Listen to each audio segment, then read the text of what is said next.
सत्यजित, तू माझ्याशी असं का वागतोयस? तुला माझी तळमळ दिसत नाहीये का? त्या कोंडवाड्यात मी कसे दिवस काढते माझं मला माहितीये.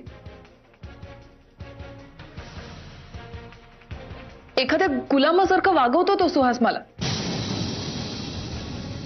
आता काय प्रॉब्लेम आहे? त्याला तुझ्यावरून आणि माझ्यावरून प्रॉब्लेम होता. मी सगळं खापर स्वतःच्या डोक्यावर फोडून घेतलं. आता काय प्रॉब्लेम आहे? तो विकृत आहे ना, हा प्रॉब्लेम आहे. आणि मला एका विकृत माणसाच्या गळ्यात बांधून तू स्वतःचं आयुष्य सुखानं जगतोयस. सध्या माझं जे आयुष्य चाललंय ते सुखाचं आयुष्य आहे असं जर तुला वाटत असेल प्रिया, तर ट्रस्ट मी, तुला सगळ्यात आधी ट्रीटमेंटची गरज आहे. सॉरी, मला तसं म्हणायचं नव्हतं. पण हे बघ, तू मुद्द्याचं बोल. कारण गेली 10 मिनिटं इथे उभं राहून तू गोल गोल गोल गोल गोल गोल बोलतेस. मला काहीही कळत नाही तुझा नेमका प्रॉब्लेम काय आहे. तू आईला भेटायला आलीस. आईला भेटायला तुला कोणीही मनाई केलेली नाही. घरी येण्याचा प्रश्न होता. मीच तुला सांगतोय, जेव्हा तुला आईला भेटायचं असेल तिला विचारून तू घरी येऊ शकतेस. आणि राहता राहिला प्रश्न तुझा आणि सुहासचा, तर त्यात मी काही करू शकत नाही. एका चांगल्या मॅरेज काउन्सिलरकडे जा, हवं तर नंबर मी शोधून देतो. आणखीन काय करू बोल. काय नाही, आणखी काहीही करू नकोस. मी जाते हॉस्पिटलमध्ये. मला आधार देणारा, मला समजून घेणारा एक मित्र होता माझा. पण आता तो तसा राहिला नाहीये हे कळलंय मला.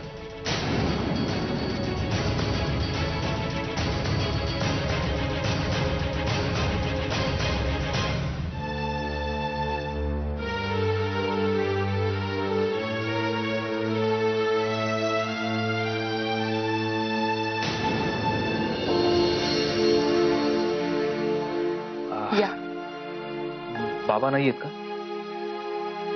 नाही, बाबा नाही आहेत घरी, बाहेर गेलेत. तुमचं काही काम होतं का बाबांकडे? बाबांकडे नाही, तुमच्याकडे.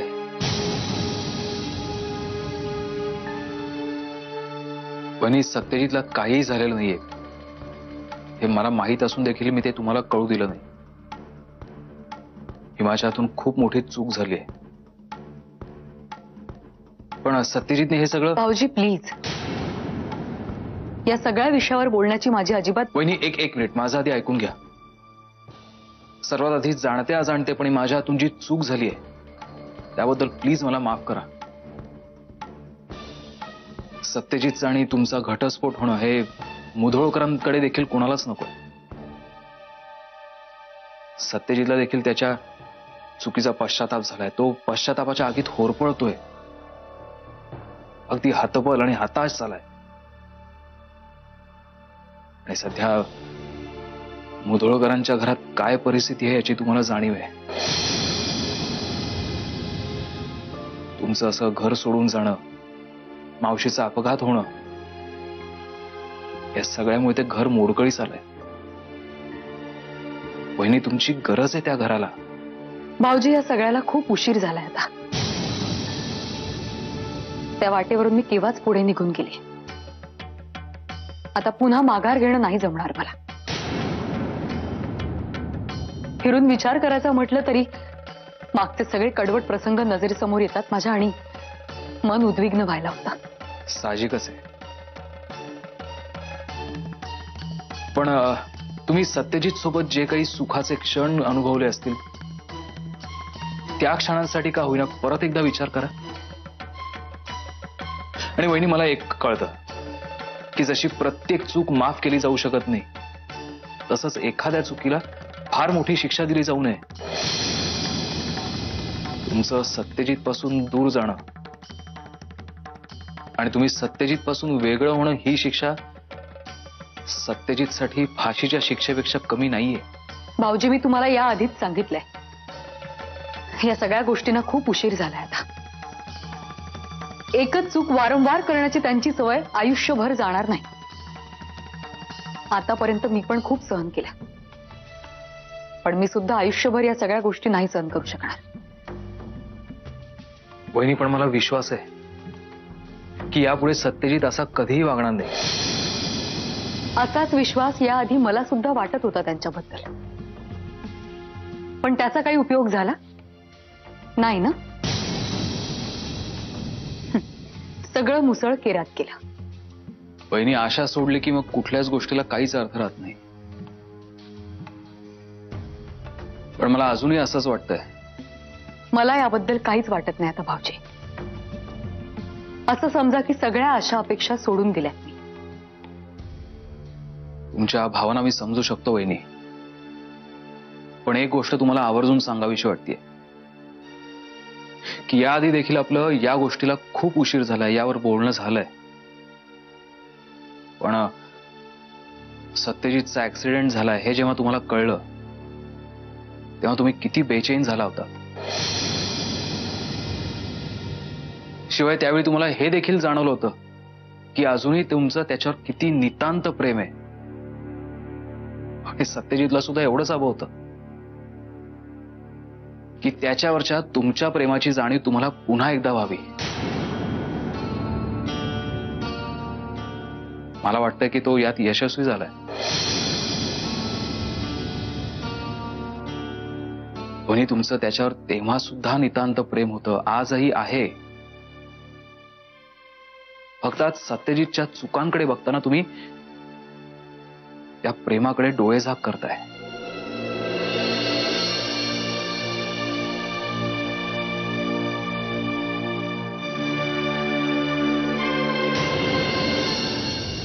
मिस्टर मुधोळकर, वकालतनामावर सही करण्याआधी मला तुम्हाला एक खूप महत्वाची गोष्ट सांगायची. त्यानंतर कदाचित तुम्ही माझ्या हातनं ही केस काढूनही घ्याल. म्हणजे घ्यालच, आय एम शुअर. काही प्रॉब्लेम?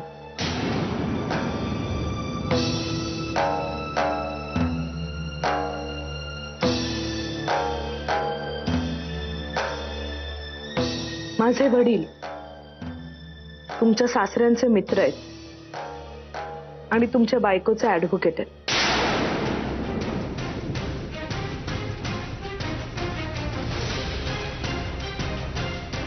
ऍडव्होकेट प्रभाकर महाबळे. हो, म्हणजे तुम्ही ऍडव्होकेट किरण महाबळे आहात. पण मी माझं आडनाव लावत नाही. म्हणजे माझं माझ्या वडिलांशी काही भांडण नाही. तुमचं तुमच्या वडिलांवर प्रेम असेल तेवढंच माझंही माझ्या वडिलांवर प्रेम आहे. वेल, इन दॅट केस काय, जाऊ दे. नाही नाही, बोला ना प्लीज. मी माझ्या वयाच्या 10व्या वर्षी माझ्या बापाच्या डोक्यात दारूची बाटली फोडली होती.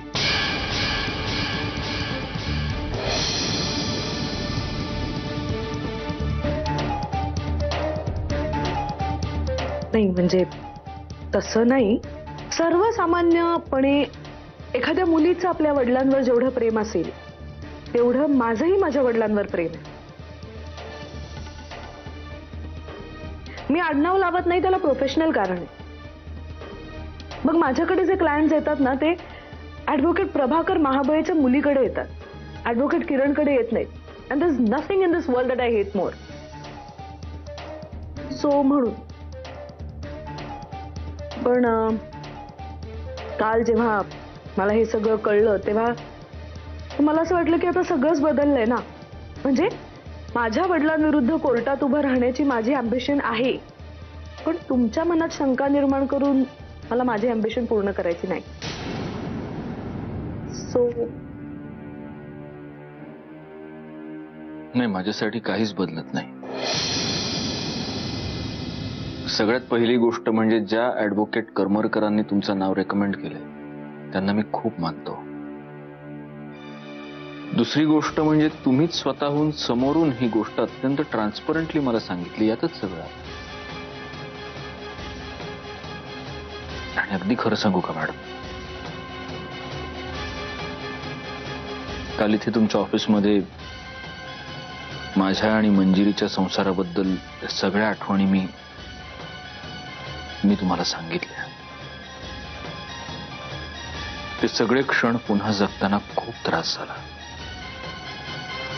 आता हाच त्रास एका अनोळखी वकिलासमोर पुन्हा एकदा भोगण्यात मला अजिबात इंटरेस्ट नाहीये.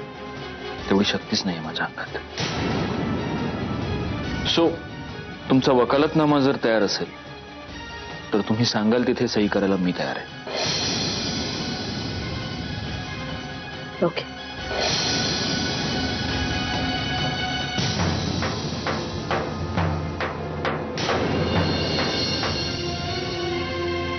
नाही, पण तरी मला असं वाटतं वहिनी की मी सांगितलेल्या गोष्टींचा तुम्ही पुन्हा एकदा विचार करावा.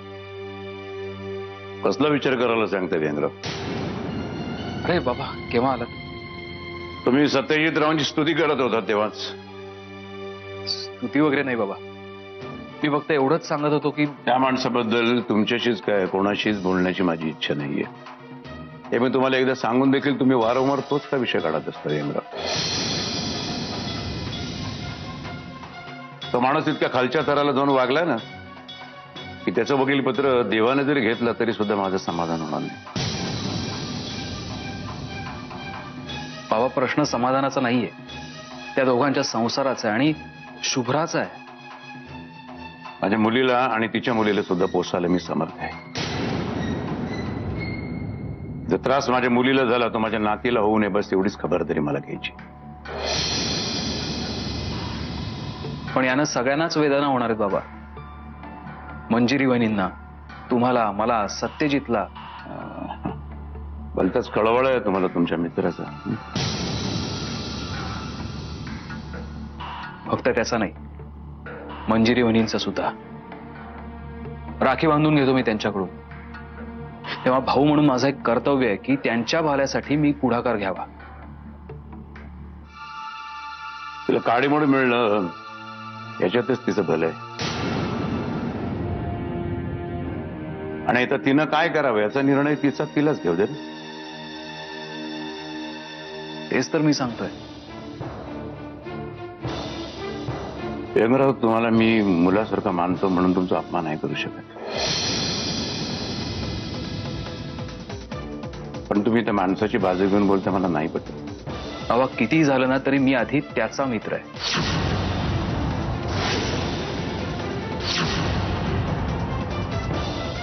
आणि मग मला विचार करावा लागेल आपल्या संबंधात. बाबा, हे बरोबर बोलतोय मंजिरी. बाबा, विहंग भाऊजी त्यांचे मित्र जरी असले तरी आपल्याला परके नाही.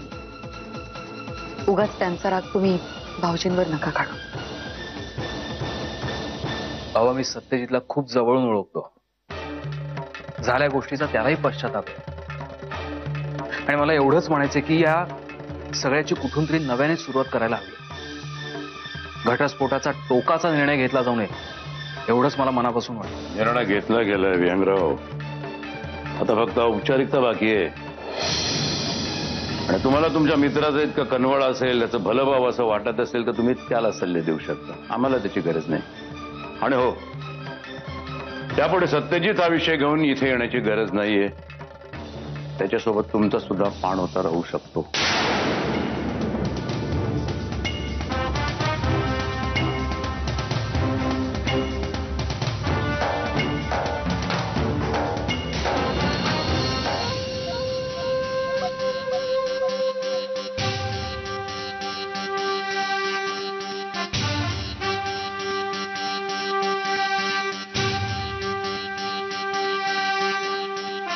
तू हाय, कशी आहेस?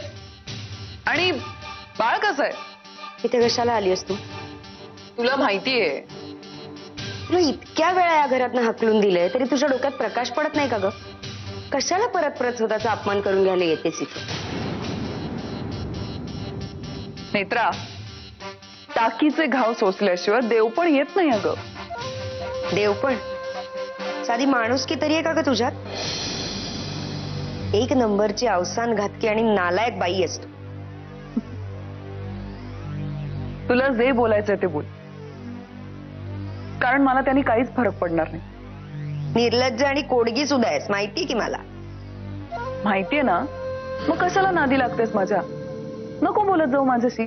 बोलणं तर सोड ग, तुझं तोंड बघायची इच्छा नाहीये माझी. तर बघितलं ना की तळपायाची आग मस्तकात जाते माझ्या. वाटतं परत एक मुस्काटात ठेवून द्या. बाय द वे, मागे मी तुला कानाखाली मारली होती हे विसरलीस का तू? तोंड घेऊन परत आली असती या घरात. माझ्या लक्षात आहे, पण तू असं जर पुन्हा केलंस तर त्याचे परिणाम वाईट होतील हे मी तुला बजावलं होतं, हेही माझ्या लक्षात आहे. हे बघ प्रिया, या घरातल्या कुणालाही तुझं तोंड बघायची इच्छा नाही तेव्हा चालती होत नाही. नेत्रा, तुला काय वाटतं मी अशीच आले इकडे? सत्यजितची परमिशन घेऊन आले मी.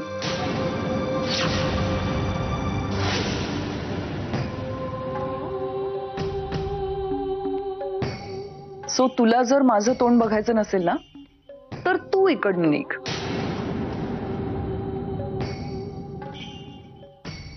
कळलं?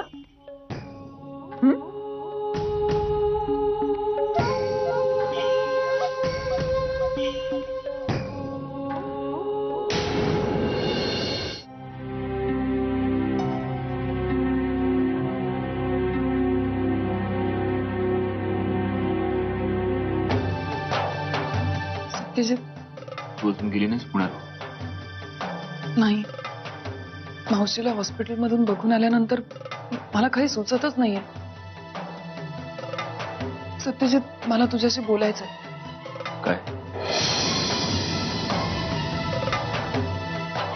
सत्यजित, मावशीची ती अवस्था बघून मला खूप त्रास होतोय.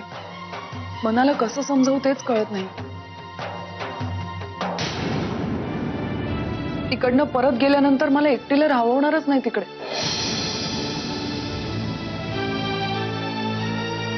हे बघ प्रिया, तू हे बघ, मला कळतंय तुला काय म्हणायचं, पण थोडासा माझ्या मनाचाही विचार कर ना.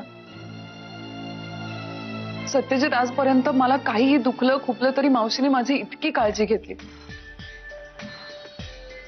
आता जेव्हा तिला माझी गरज आहे तेव्हा मी तिची काळजी घ्यायला नको का? प्रिया, आईची काळजी घ्यायला इकडे बरीच लोक आहेत, त्यामुळे तू... हो आहेत ना, पण मला सांग, तुम्ही सगळेजण इथे तिची काळजी घेणार आणि मी हातावर हात ठेवून बसून राहायचं हे मला कसं मान्य होईल?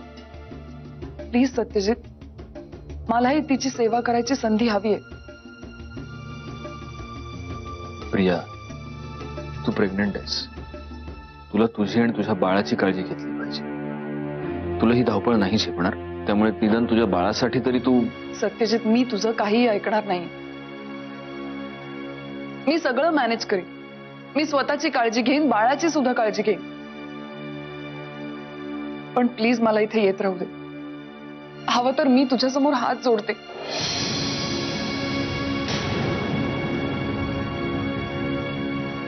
पण मावशीला या अशा परिस्थितीत एकटीला सोडून जाणं माझ्या मनाला पटतच नाहीये.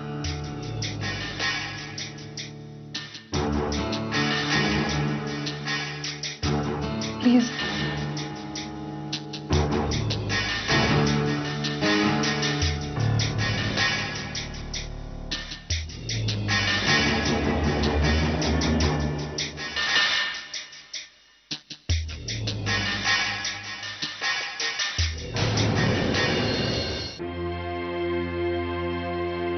गौरांग, प्लीज तुझं काम जरा बाजूला ठेव, मला महत्वाचं बोलायचंय तुझ्याशी. प्रिया येऊन गेली. अरे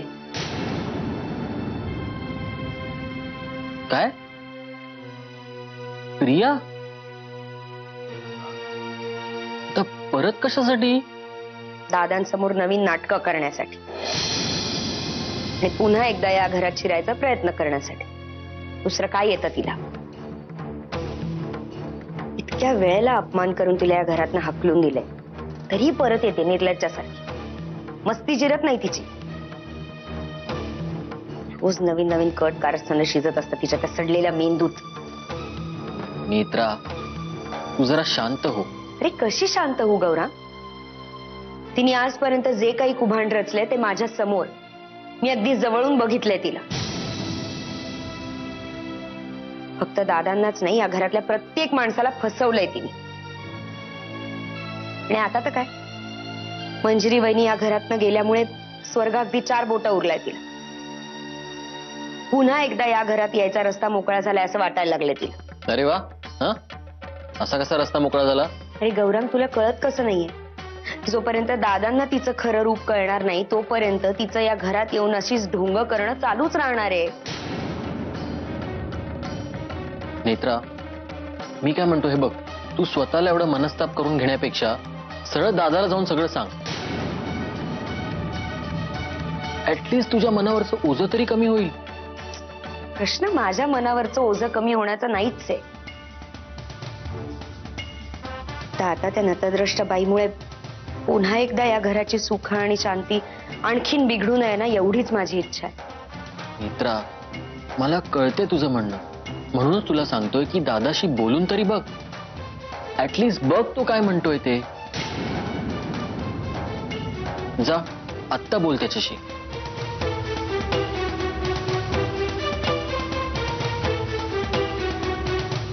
बरं, आलेच मी.